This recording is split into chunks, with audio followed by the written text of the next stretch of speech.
लिखो वहां पे, taking force length and time, taking force length and time, taking force length and time to be the fundamental quantities,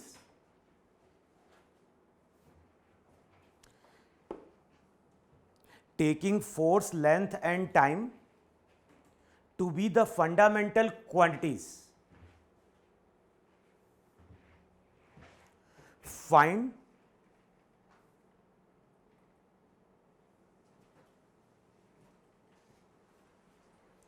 find the dimensions of, find the dimensions of, पहला लिखो वहां पे density, पहला density, दूसरा pressure, तीसरा momentum और चौथा लिखो वहां पे एनर्जी। किसको फंडामेंटल माना है वहां पे? फोर्स लेंथ एंड टाइम को। तो कैलकुलेट करो, डायमेंशन फॉर्मूला कैलकुलेट करना है डेंसिटी का, प्रेशर का, मोमेंटम का एंड एनर्जी का।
तुम्हारी ये पहली क्लास है आज?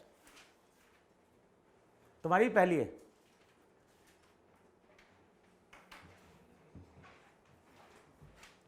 तो वीडियो लेक्चर मांगा था किसी से?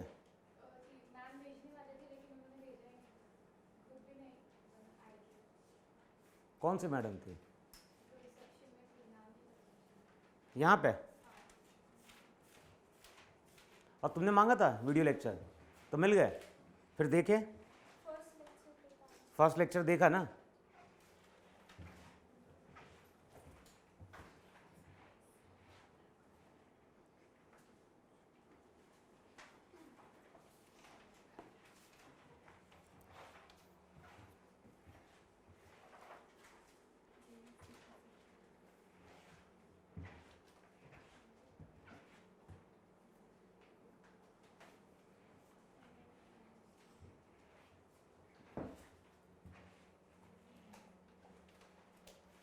फंडामेंटल किसको माना है वहां पे?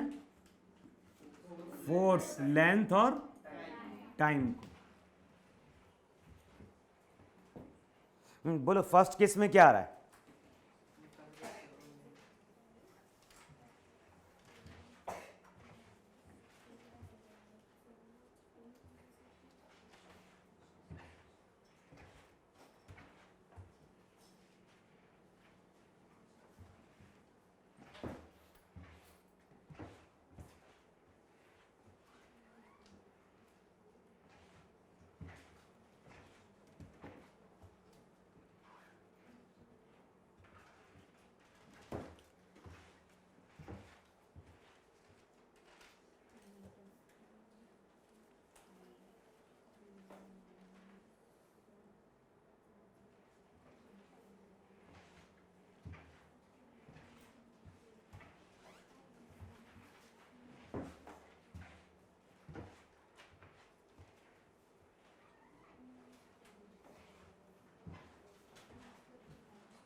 अबे पहला आया कि नहीं आया?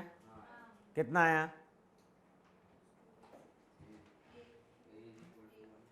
क्या? अबे ए बी सी क्या बोल रहे हो?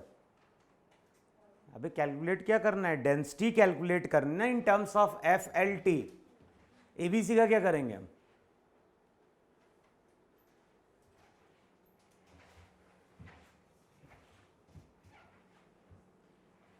अभी कैलकुलेट करने का तरीका क्या बताया था वहां पे? क्या चीज हमें कैलकुलेट करनी है? तो वहां पे यही लिखोगे ना, डेंसिटी इक्वल्स टू क्या हो जाएगा? सम कांस्टेंट एफ की पावर ए, एल की पावर बी, टी की पावर क्या हो गई? सी।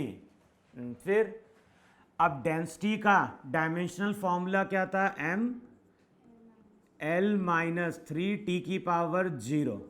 यही था नहीं था वहां पे? Mass upon volume. ये जो था ये डायमेंशनल कांस्टेंट था, तो ये तो हो गया 1। फोर्स का क्या था? M L T minus 2 whole to the power A. Length का एल। फिर टाइम का,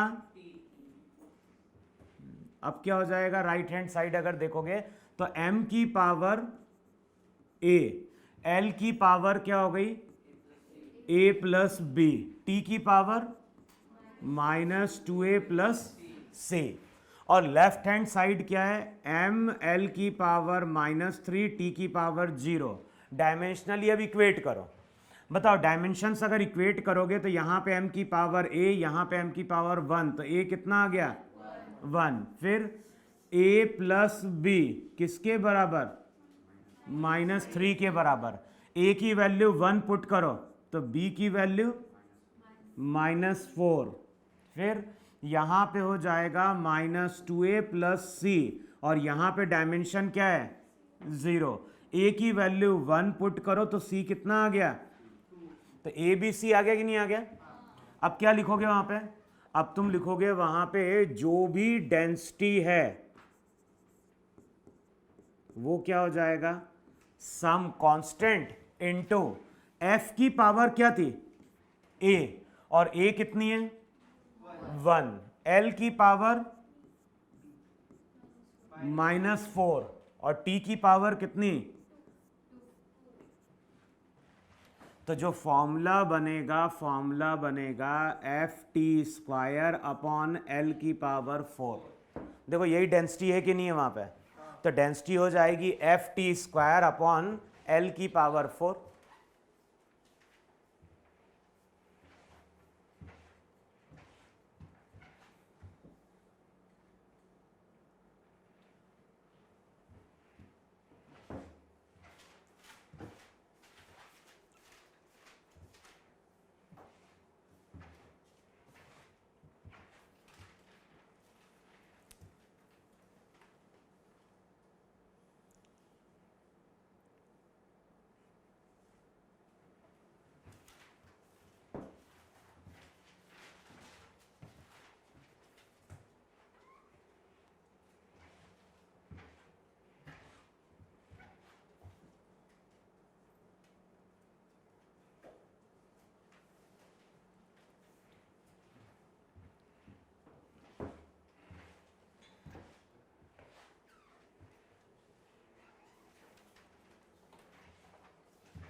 अब बताओ नेक्स्ट किसका कैलकुलेट करना है? नेक्स्ट हमें कैलकुलेट करना है प्रेशर का।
क्या आया?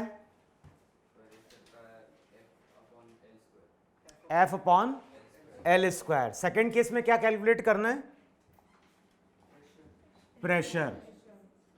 तो जो भी प्रेशर था, प्रेशर को क्या लिखा? सम कांस्टेंट एफ की पावर ए, एल की पावर बी, टी की पावर सी। फिर प्रेशर का क्या था? प्रेशर का था वहां पे M, L minus one, T की power minus two, constant dimensionless. फिर यहाँ पे फोर्स का M L T minus two, length का ए लेंथ का बी, टी का। फिर क्या हो जाएगा वहां पे? यहाँ पे हो जाएगा एम की पावर ए, एल की पावर ए प्लस बी, टी की power minus two plus C, minus two A, minus two A plus सी। फिर यहाँ पे हो गया एम की पावर वन, एल की पावर माइनस वन, टी की पावर टू। इक्वेट करोगे तो ए वन के बराबर, ए प्लस बी माइनस वन। ए की वैल्यू पुट करो तो बी कितना? तो ए वन, बी माइनस टू, और सी के लिए क्या हो जाएगा? Minus two A plus C equals to minus two. A की वैल्यू पुट करो यहाँ पे कितनी? वन। तो उधर जाके प्लस टू, तो सी वहां पे क्या हो गया? अब चेक कर लो फॉर्मूला क्या बन जाएगा वहां पे। जो फॉर्मूला था, फॉर्मूला हो जाएगा प्रेशर। ये क्या हो जाएगा? एफ की पावर ए, एल की पावर माइनस टू, टी की पावर। तो जो फॉर्मूला बनेगा वहां पे एफ बाय एल स्क्वायर। देखो यही प्रेशर है कि नहीं?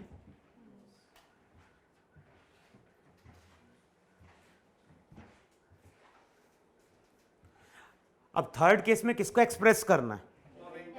मोमेंटम का।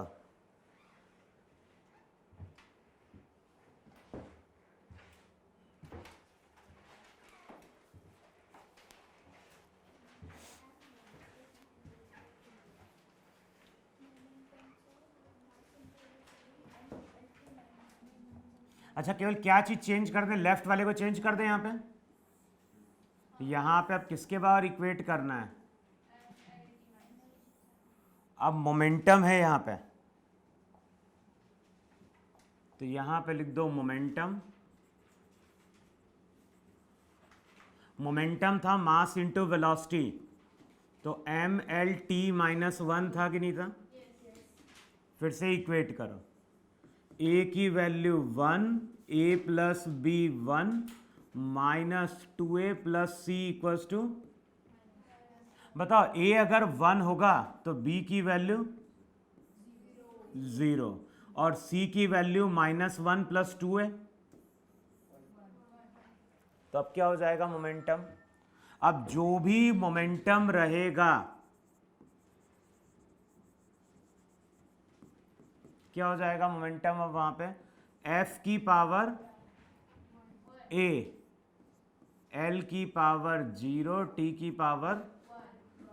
तो यहां पे फॉर्मूला एफ इंटू टी बनेगा कि नहीं बनेगा? तो जो मोमेंटम है, मोमेंटम का हो गया एफ इंटू टी। अब चेक करो लास्ट में क्या दिया था? एनर्जी।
बताओ एनर्जी के लिए क्या था, ml स्क्वायर टी माइनस 2।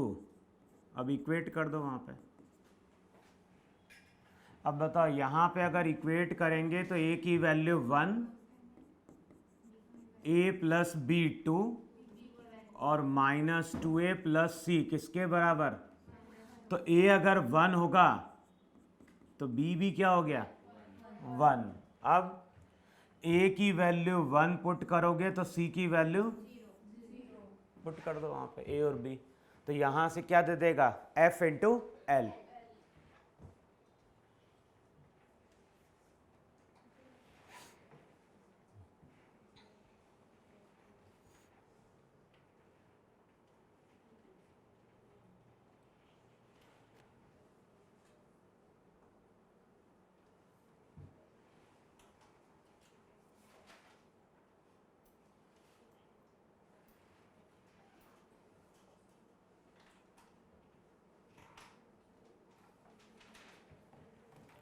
हुआ कि नहीं हुआ इतना। अब नेक्स्ट यूज लिखो वहां पे, we can find out. Next जो यूज है यूनिट एंड डायमेंशन का, तो लिखो वहां पे we can find out the unit, we can find out the unit of a physical quantity, we can find out the unit of physical quantity. अब जैसे देखो वहां पे हमने टर्म डिफाइन करी थी स्पीड। बताओ स्पीड का डायमेंशनल फॉर्मूला क्या था।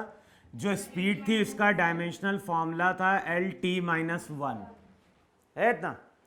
अच्छा अब बताओ अगर हम एसआई सिस्टम की बात कर रहे हैं, सिस्टम कितने होते हैं जब भी हम न्यूमेरिकल सॉल्व करते हैं। यहाँ पे किन 3 सिस्टम की बात करें, एक तो होता है एफपीएस, दूसरा सीजीएस, तीसरा एमकेएस। एमकेएस ना, एमकेएस का मतलब क्या होता है, लेंथ मीटर में, मास किलोग्राम में, टाइम सेकंड में। और एक और आता है एसआई सिस्टम। एसआई सिस्टम क्या था, इंटरनेशनल सिस्टम ऑफ यूनिट। तो वहां पे भी लेंथ किस में ली जाती है, मीटर में। तो लेंथ हो गई मीटर में, टाइम किस में, तो ऐसा लिख सकते हैं, लिख सकते हैं।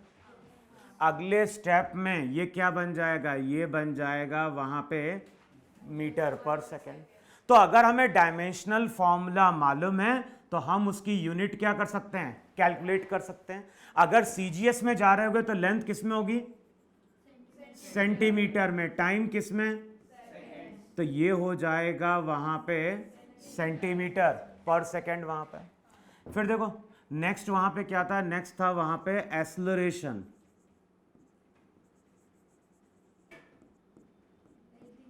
अब बताओ एक्सेलरेशन के लिए एल टी माइनस 2 था कि नहीं था वहां पे। अब मान लो हम एसआई सिस्टम की बात कर रहे हैं, तो एसआई सिस्टम में लेंथ किस में, मीटर में, टाइम किस में, तो यहां पे सेकंड की पावर -2, तो ये हो जाएगा वहां पे मीटर पर सेकंड स्क्वायर वहां पे। अच्छा सीजीएस में जाओगे तो लेंथ सेंटीमीटर, टाइम सेकंड की पावर -2, तो ये हो जाएगा सेंटीमीटर पर सेकंड स्क्वायर। तो अगर हमें डायमेंशनल फॉर्मूला मालूम है किसी भी फिजिकल क्वांटिटी का, तो हम उसकी यूनिट वहां पे क्या कर सकते हैं, फाइंड आउट कर सकते हैं वहां पे। तो लिख लो इतना वहां पे।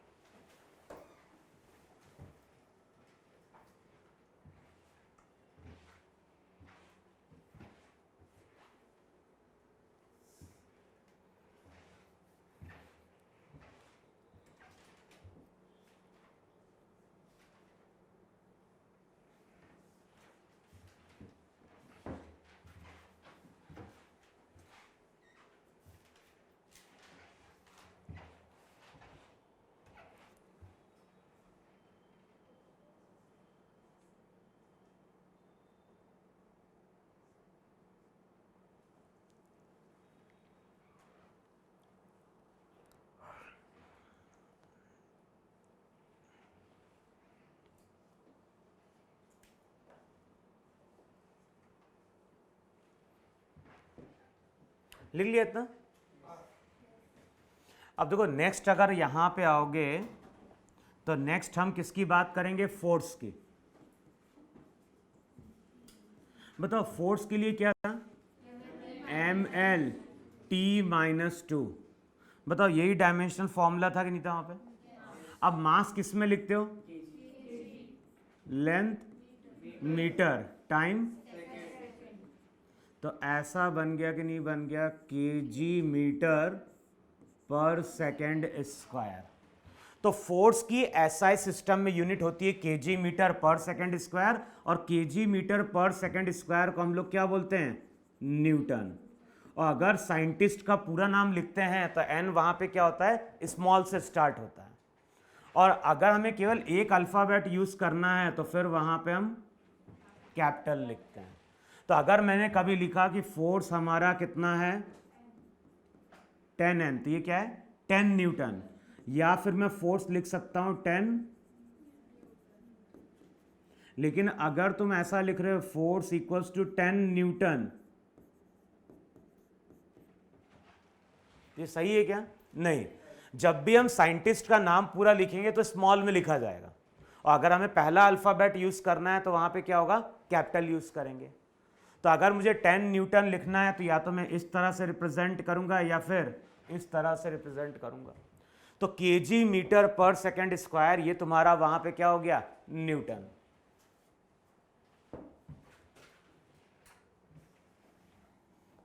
फिर देखो नेक्स्ट जो था, नेक्स्ट लिखो वहां पे वर्क। वर्क का डायमेंशनल फॉर्मूला क्या था, वर्क का डायमेंशनल फॉर्मूला था ml² T⁻⁻²। अब मास का kg, लेंथ स्क्वायर। देखो ऐसा हो गया कि नहीं हो गया यहाँ पे। अब अगले स्टेप में इसको हम ऐसा लिखें, kg into metre upon second square into metre. कुछ फर्क पड़ेगा क्या इससे, अब लिख सकते हैं ना kg मीटर पर सेकेंड स्क्वायर इंटू मीटर, और हमें मालूम है kg मीटर पर सेकेंड स्क्वायर ये यहाँ पे क्या होता है, न्यूटन। तो इसको हम न्यूटन इंटू मीटर भी लिखते नहीं लिखते, और जो न्यूटन इंटू मीटर होता है इसको हम बोलते हैं जूल। तो अगर पूरा साइंटिस्ट का नाम लिख रहे हो तो जे हमारा क्या होगा, स्मॉल होगा। या फिर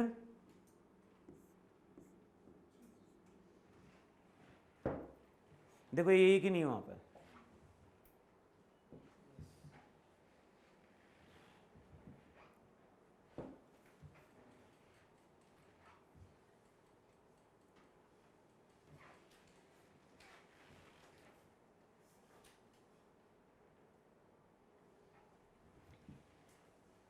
लिखा इतना, क्या लिखा कि नहीं लिखा,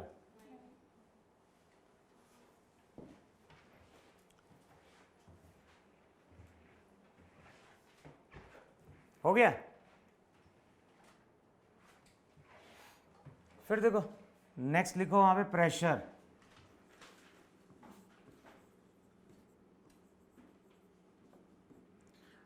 अब देखो दो तरह से हम कैलकुलेट कर सकते हैं। वैसे हमें प्रेशर का फॉर्मूला मालूम है कि नहीं मालूम है, प्रेशर का फॉर्मूला होता है फोर्स अपॉन,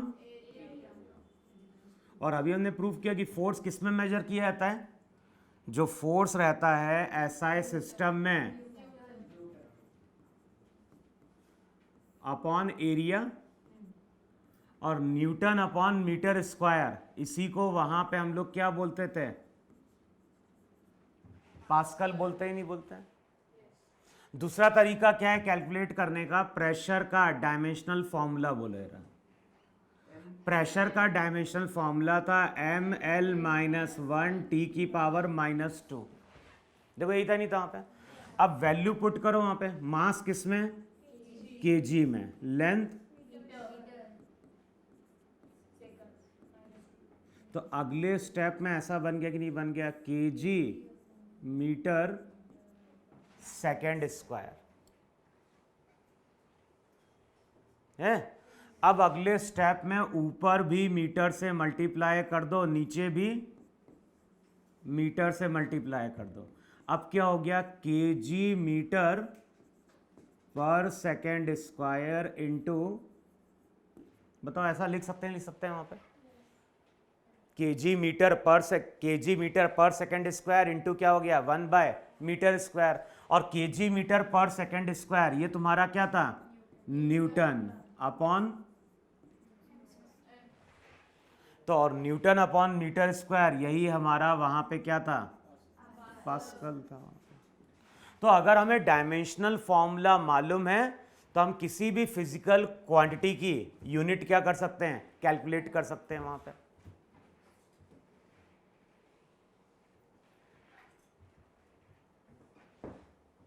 और जो लास्ट है, लास्ट इसमें हेडिंग डालो वहां पे लिमिटेशन ऑफ, जो लास्ट है वो लिखो वहां पे limitation of unit and dimension, limitation of unit and dimension method.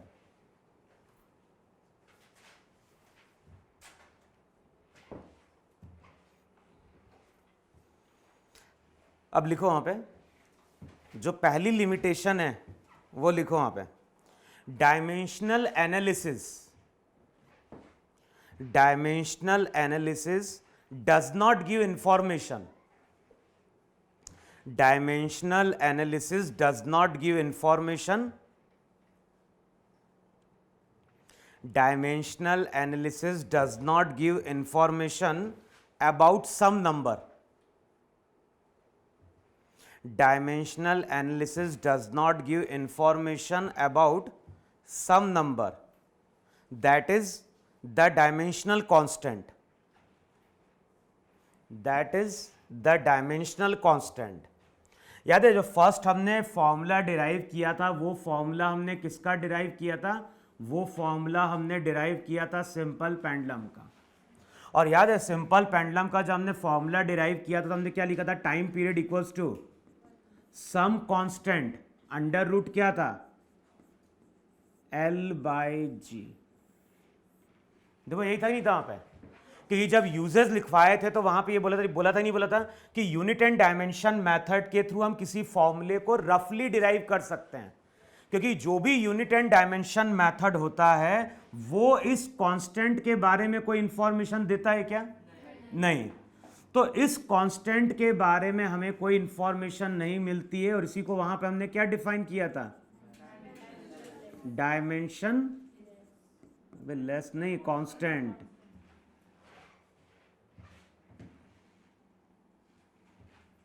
लिखो फिर नेक्स्ट वहां पे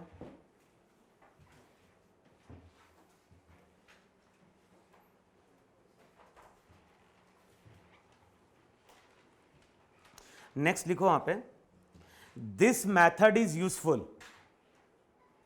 पहली लिमिटेशन क्या है कि ये जो मैथड है ये कांस्टेंट के बारे में इंफॉर्मेशन नहीं देता है।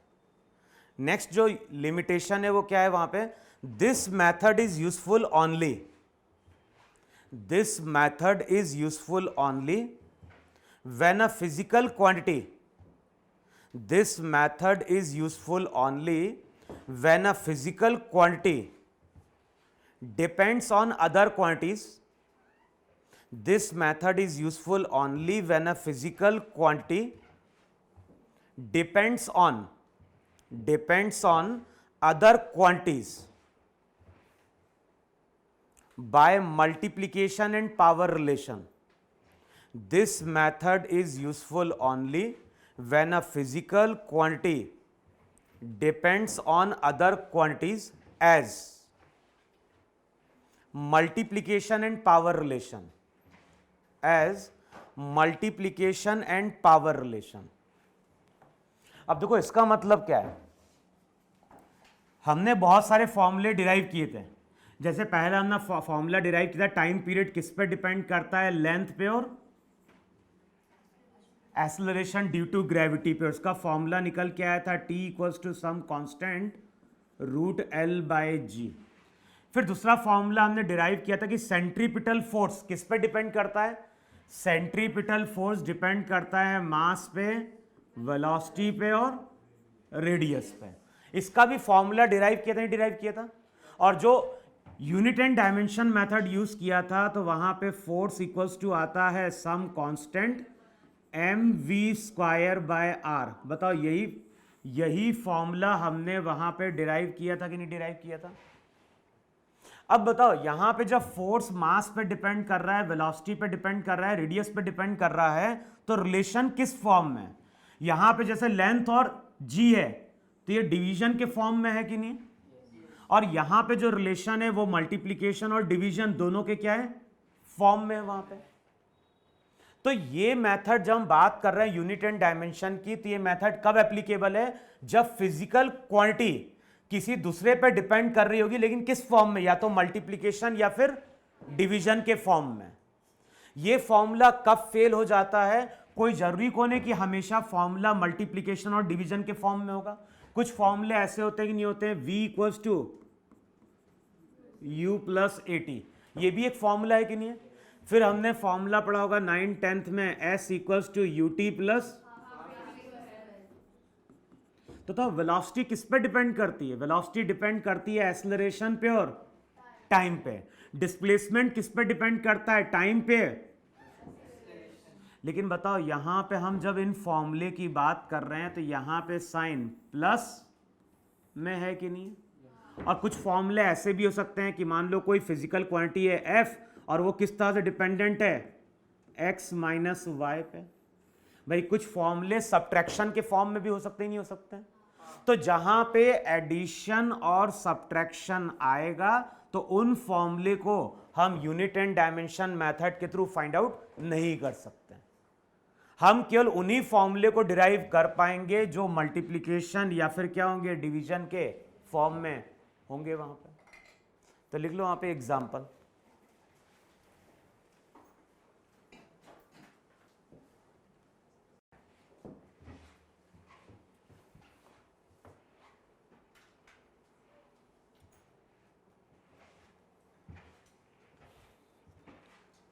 तो क्या लिखा था वहां पे? This method is useful only when a physical quantity depends on other quantities by multiplication and power relation. लिख लिया इतना? अब इसी में आगे लिख लो वहां पे इट फेल्स। आगे लिख लो वहां पे it fails if a physical quantity, it fails if a physical quantity depends on, it fails if a physical quantity depends on sum or difference of two quantities. It fails if a physical quantity depends on sum or difference of two quantities.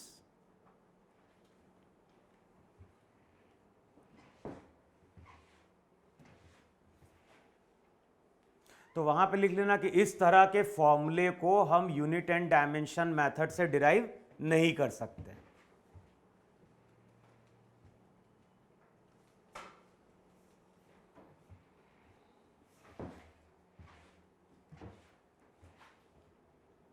क्या लिखा वहां पे? अबे it fails नहीं, इसके बाद क्या लिखने के लिए बोला मैंने इस फॉर्मूले के आगे? We can not derive this formula by using unit and dimensional method.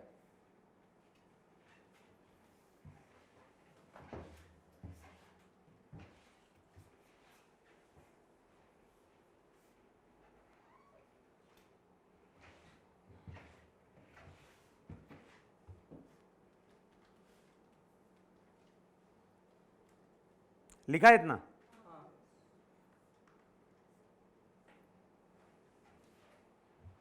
फिर लिखो नेक्स्ट वहां पे this method will not work. Next limitation लिखो वहां पे this method will not work if a quantity depends on, this method will not work if a quantity depends on another quantity. This method will not work if a quantity depends on another quantity as sine or cosine. This method will not work if a quantity depends on another quantity as sine or cosine. Comma डाल के लिखो logarithmic और exponential relation. Logarithmic और exponential relation.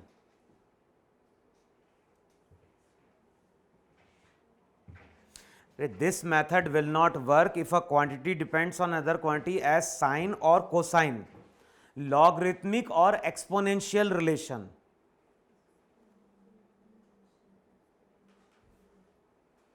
The method works only if the dependence is by power function.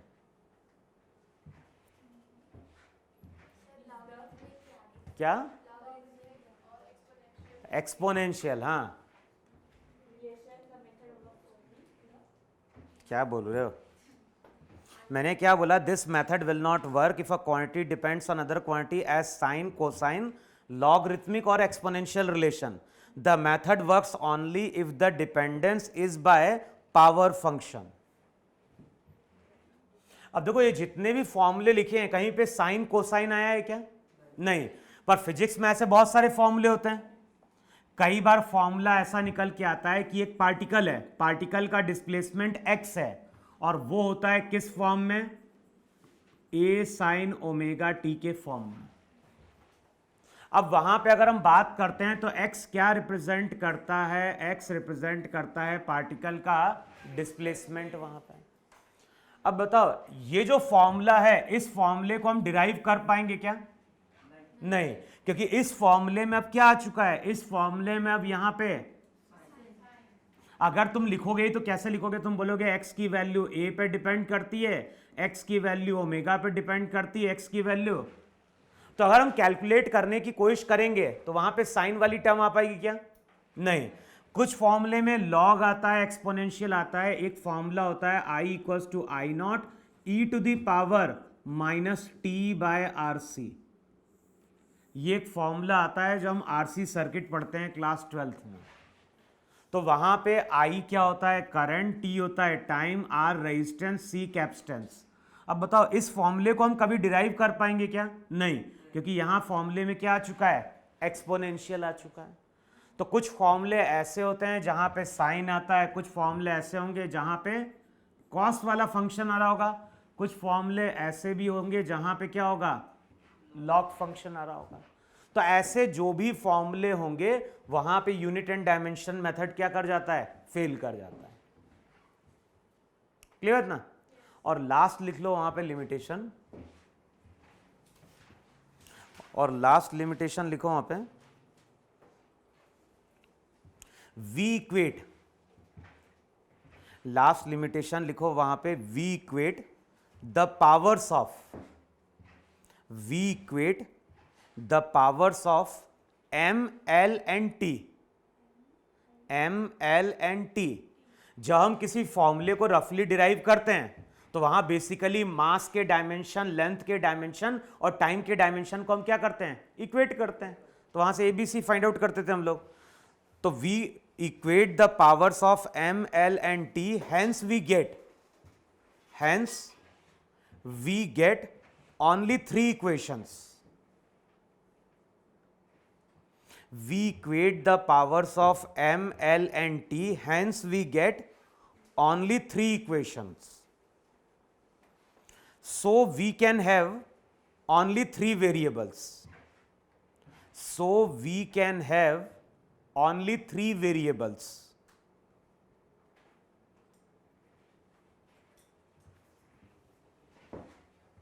So dimensional analysis will work only. So dimensional analysis will work only if the quantity depends. If the quantity depends only on three parameters, not more than that. Not more than that.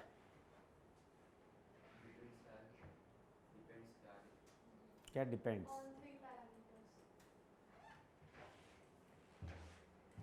Depends on three parameters, not more than that. भाई, जो हमने पहला formula derive किया था वो क्या derive किया था? टाइम पीरियड का. किस पे डिपेंड कर रहा था? लेंथ पे और जी पे. फिर सेंट्रीपिटल फोर्स किस पे डिपेंड कर रहा था? मास पे, वेलोसिटी पे और तो यहां पे कितने पैरामीटर्स हैं? 2। फोर्स किस पे डिपेंड कर रहा है? 3 चीजों पे डिपेंड कर रहा है। तो यूनिट एंड डायमेंशन मेथड के थ्रू हम लोग क्या करते हैं, हम लोग m की पावर, लेंथ की पावर, t की पावर को इक्वेट करते हैं। तो बेसिकली कितनी इक्वेशन बनती है? 3 इक्वेशन बनती है। अगर हमारे पास कोई फिजिकल क्वांटिटी ऐसी आ जाए f, जो किस पे डिपेंड कर रही है, मान लो वो डिपेंड कर रही है p पे भी डिपेंड कर रही है, q पे भी, r पे भी डिपेंड कर रही है और s पे भी डिपेंड कर रही है। अभी तक ये कितनों पे डिपेंड कर रहे थे? 2 पे या फिर 3 पे। अब मैं बोल रहा हूं कि हमारे पास एक फिजिकल क्वांटिटी है जो कितने पैरामीटर्स पे डिपेंड कर रही है? 4 पे। तो अगर 4 पे डिपेंड करेगी तो फिर unit and dimension method work नहीं कर पाएगा। क्यों? क्योंकि हमेशा हमें कितनी इक्वेशन मिलती हैं? हमें यहां पे 3 इक्वेशंस मिलती हैं और यहां पे अननोन कितने हो जाएंगे? 4। इसकी पावर a, इसकी पावर b, इसकी पावर c, इसकी पावर, तो 4 अननोन होंगे और 3 इक्वेशन होगी। तो क्वेश्चन सॉल्व होगा क्या? नहीं। तो ऐसे बहुत सारे फॉर्मूले होते हैं जहां पे फिजिकल क्वांटिटीज 3 से ज्यादा पैरामीटर्स पे क्या करती है? डिपेंड करती है। तो अगेन फिर ये मेथड वहां पे क्या हो जाएगा? फेल कर जाएगा। समझ में आया इतना?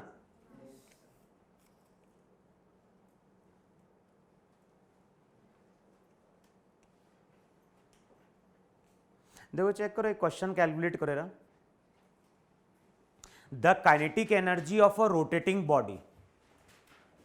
और किसी का कोई बुक नहीं है? अबे एससीआर में तो पड़ी हुई है। और इसके अलावा कोई बुक है क्या? नहीं है। लिखो वहां पे, the kinetic energy K of a rotating body depends on, the kinetic energy K of a rotating body depends on its moment of inertia. जो भी काइनेटिक एनर्जी है वो किस पे डिपेंड कर रही है? काइनेटिक एनर्जी डिपेंड कर रही है मोमेंट ऑफ इनर्शिया पे। उसको हम डिनोट करते हैं आई से।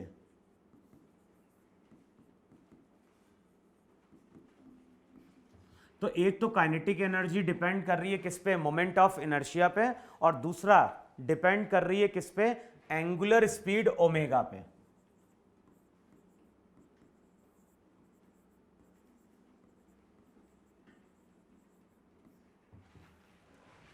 तो एक मोमेंट ऑफ इनर्शिया है, दूसरी वहां पे क्या है? एंगुलर स्पीड ओमेगा है।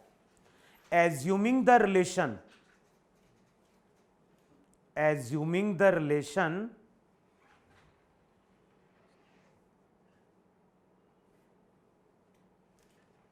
या ऐसा लिखो, find out the dimensional formula. या ऐसा लिखो, फाइंड आउट, नहीं क्या लिखो वहां पे? Derive the formula of kinetic energy.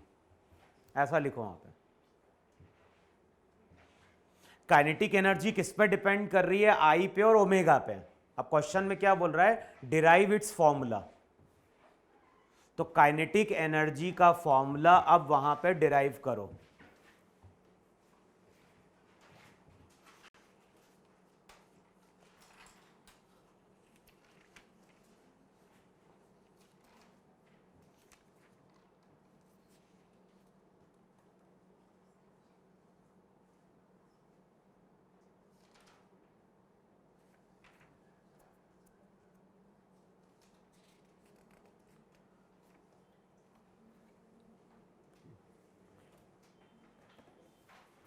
किसकी बुक है?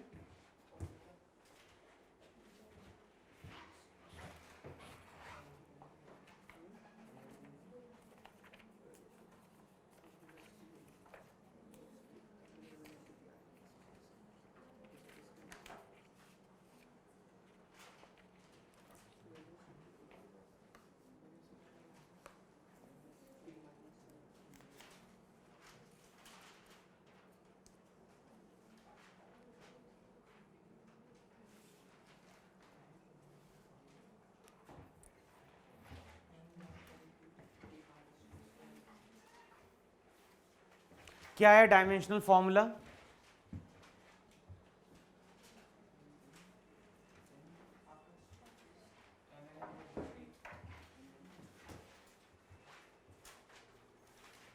देखिए वीडियो लेक्चर नहीं देखे अभी? हाँ, नहीं नहीं तुमसे पूछ रहे हैं। फर्स्ट सेकंड देखा क्यों? बाकी तो तुम थे ना क्लास में बाकी के टाइम पे तो। हाँ,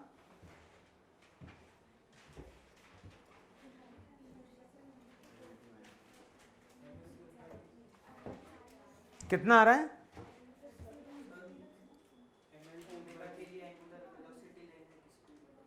ओमेगा एंगुलर वेलोसिटी स्पीड में क्या डिफरेंस आएगा?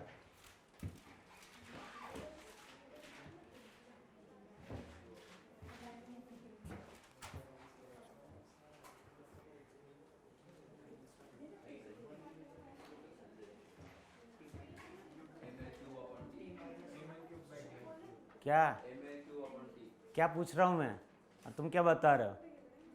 मैं बोल रहा हूं काइनेटिक एनर्जी का फॉर्मूला डिराइव करना है।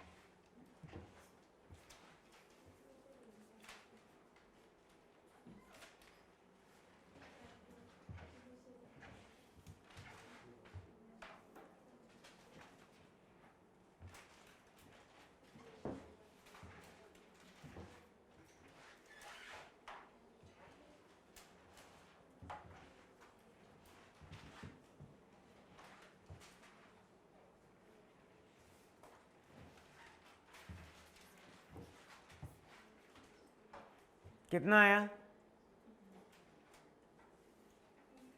अबे इतना टाइम लगेगा क्या तुम लोगों को डिराइव करने में फॉर्मूला? अबे पहला यूज यही था ना कि हम किसी फॉर्मूले को रफली डिराइव कर सकते हैं। कितना आया?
क्या आया?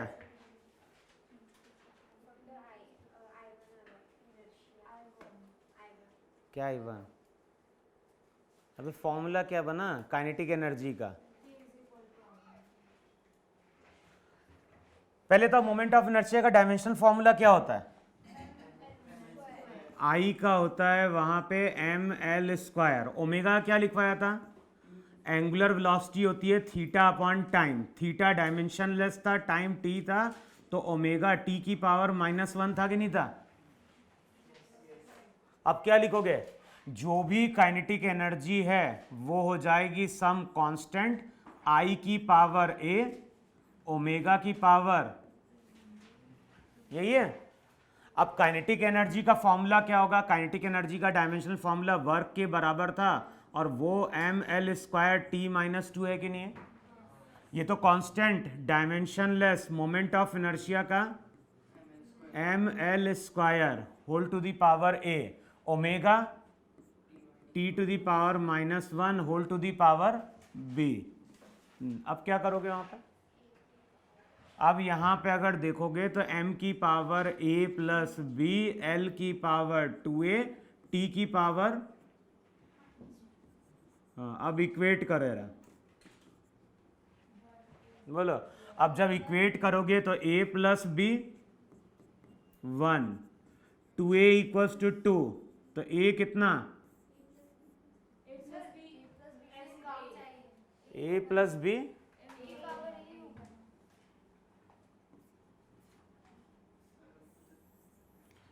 m की पावर a, l की पावर 2a, t की पावर माइनस बी। अब इक्वेट करोगे तो ए की पावर 1, 2a इक्वल्स टू 2, वहां से भी a कितना मिलेगा 1, फिर माइनस बी इक्वल्स टू -2, तो b की वैल्यू कितनी,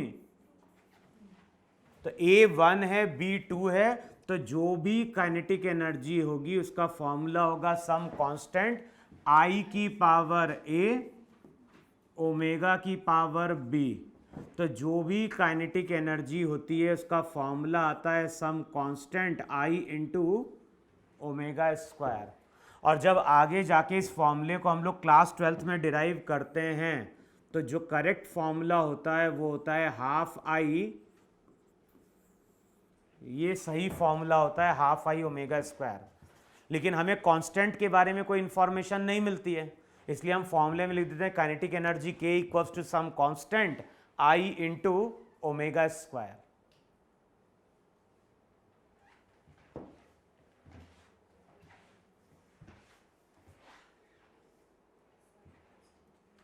आ रहा है इतना? लिखो नेक्स्ट क्वेश्चन, लिखो वहां पे द एम्पलीट्यूड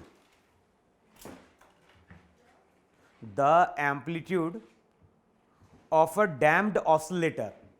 एम्पलीट्यूड का मतलब होता है maximum displacement from mean position.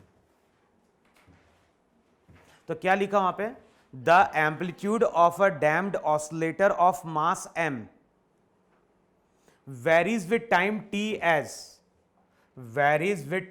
t as a equals to a naught। a वहां पे एम्पलीट्यूड है नहीं, the amplitude of a damped oscillator of mass m varies with time t as a equals to a naught e to the power -at/m।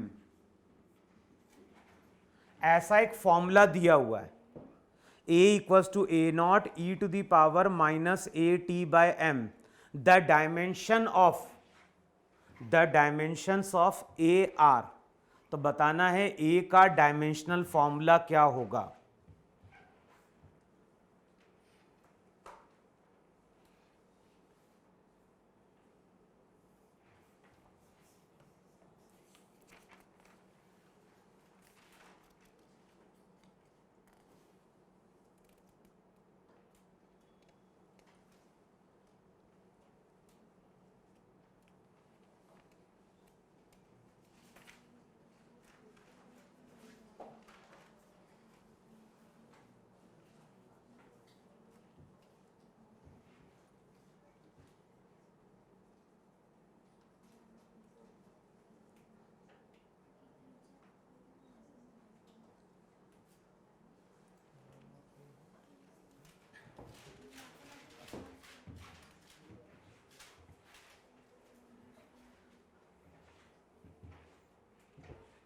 m वहां पे क्या है, मास, और m वहां पे अगर मास है तो t वहां पे क्या है, टाइम।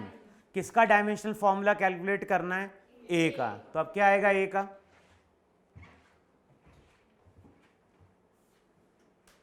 अभी कुछ पढ़ रहे हो कि नहीं पढ़ रहे हो, कैसी आते हो रोज। मैंने पूछा यहां पे a का डायमेंशनल फॉर्मूला क्या होगा, कुछ प्रॉपर्टी लिखवाई थी। अबे सेकेंड प्रॉपर्टी क्या लिखवाई थी, E के साथ जो भी टर्म होती है वो टर्म वहां पे क्या होती है, डायमेंशनलेस होती है।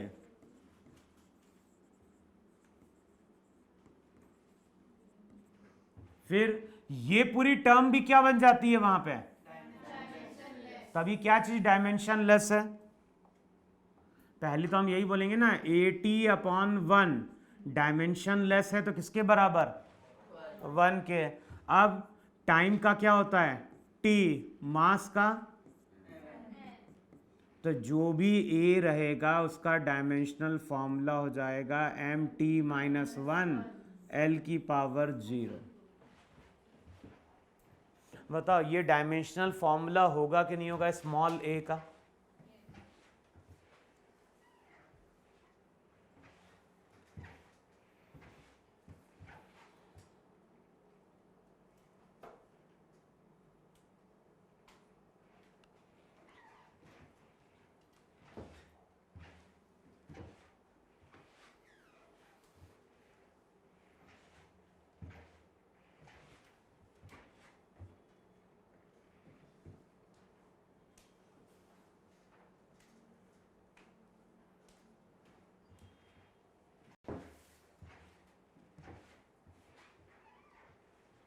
हो गया, लिखो वहां पे अब A B C and D, A B C and D are 4 different physical quantities.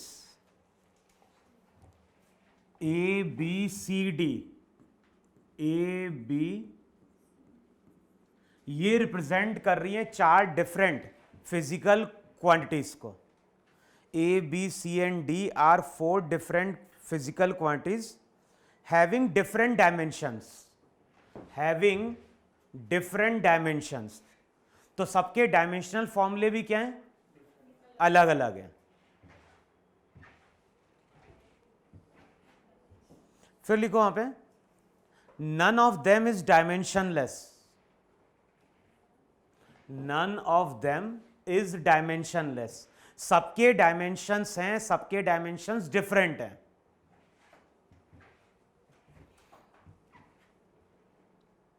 फिर वहां पे क्या बोल रहा है, but we know, but we know that the equation, but we know that the equation, but we know that the equation AD equals to C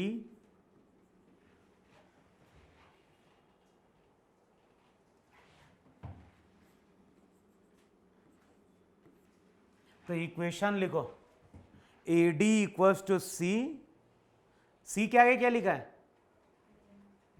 हाँ तो क्या बताया था मैंने, क्या रिप्रेजेंट करता है मैथ्स में, ये मैथ्स में रिप्रेजेंट करता है नेचुरल लॉग को। तो इक्वेशन क्या दी हुई है, AD equals to C log BD। अब ये जो इक्वेशन है उसके बारे में क्या बोल रहा है, but we know that the equation AD equals to C log BD holds true. तो ये जो पूरी इक्वेशन है, ये इक्वेशन हमारी क्या है, सही है। अब क्या बोल रहा है, then which of the combination is not a meaningful quantity।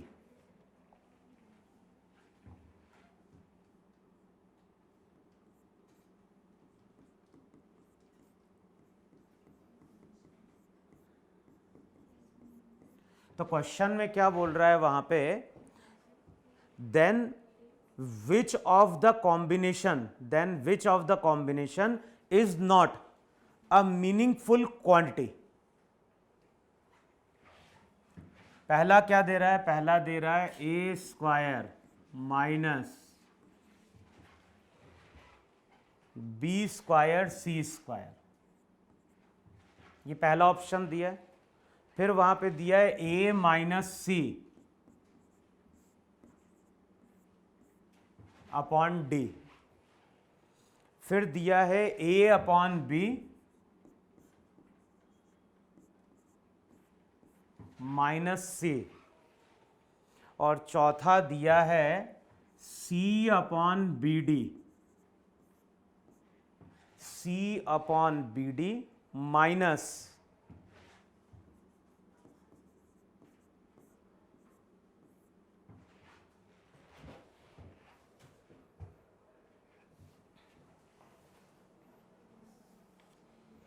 अब बताना है कौन सा मीनिंगफुल नहीं है इनमें से।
बोलो कौन सा मीनिंगफुल है और कौन सा मीनिंगफुल नहीं है।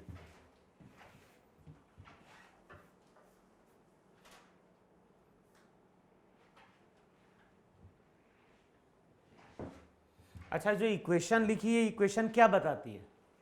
A D equal to C log B D, ये क्या बता रही है? हाँ, अबे लॉग इज डायमेंशनलेस तो है, पर लॉग के साथ वाली टर्म क्या होती है? डायमेंशनलेस। तो पहली हम टर्म क्या लिख सकते हैं? पहली हम टर्म वहां पे लिख सकते हैं कि b इंटू डी क्या है? अच्छा, लॉग वाली टर्म भी पूरी क्या होती है? तो ये पूरी अगर डायमेंशनलेस हो गई तो नेक्स्ट इक्वेशन क्या ट्रू होती है? तो जो भी हमने पढ़ा है उसके अकॉर्डिंग हम बोल सकते हैं कि b इंटू डी क्या हो जाएगा? डायमेंशनलेस हो जाएगा। और a इंटू डी किसके बराबर होगा? c के। इसका मतलब है कि a एक फिजिकल क्वांटिटी है, d एक फिजिकल क्वांटिटी है, लेकिन जब इन दोनों को मल्टीप्लाई करेंगे तो किसके बराबर आ जाएगी? c के बराबर आ जाएगी। अब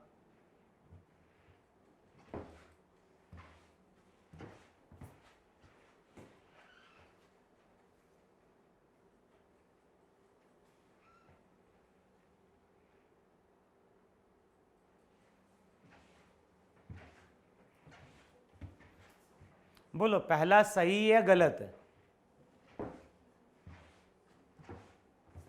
अरे पहला ऑपरेशन यही लिखा है ना, ए स्क्वायर माइनस बी स्क्वायर सी स्क्वायर।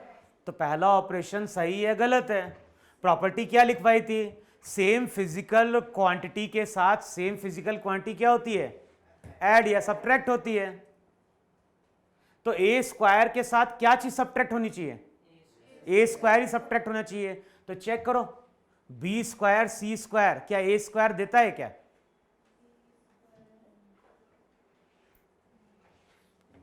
हाँ? अबे ए स्क्वायर, बी की जगह क्या लिखोगे वहां पे? बी की जगह वहां पे लिख दोगे 1/डी स्क्वायर। लिख सकते हैं, लिख सकते हो बी को यहां पे। और सी को क्या लिख सकते हो? सी की जगह यहां से लिख सकते हो, अबे ए नहीं, सी की जगह, सी की जगह लिखोगे वहां पे ए स्क्वायर, तो डी स्क्वायर क्या हो गया? तो ए स्क्वायर से ए स्क्वायर क्या होगा? सब्ट्रैक्ट हो सकता ही नहीं हो सकता है? तो इसका मतलब है कि ये जो ऑपरेशन है ये ऑपरेशन मीनिंगफुल है। अच्छा, ए क्या है? एक फिजिकल क्वांटिटी है, सी भी क्या है? लेकिन दोनों सेम या अलग है? क्वेश्चन में बोल रहा है कि ये चारों क्वांटिटीज वहां पे क्या है? डिफरेंट है। तो बताओ ए से सी कभी सब्ट्रैक्ट हो पाएगा क्या? दो डिफरेंट फिजिकल क्वांटिटीज को हम सब्ट्रैक्ट कर सकते हैं क्या? तो इसका कोई मीनिंग बन रहा है क्या?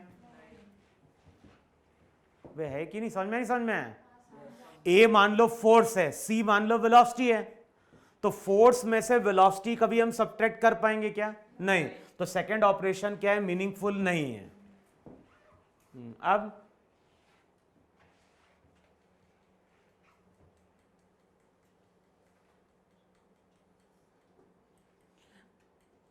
थर्ड क्या है? थर्ड है कि नहीं है?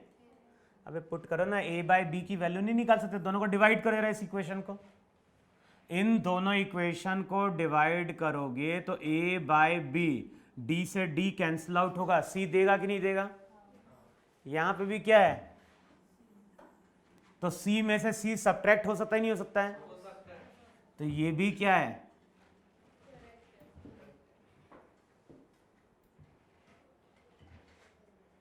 अब फोर्थ वाला ऑपरेशन चेक करो, ये मीनिंगफुल है या नहीं है?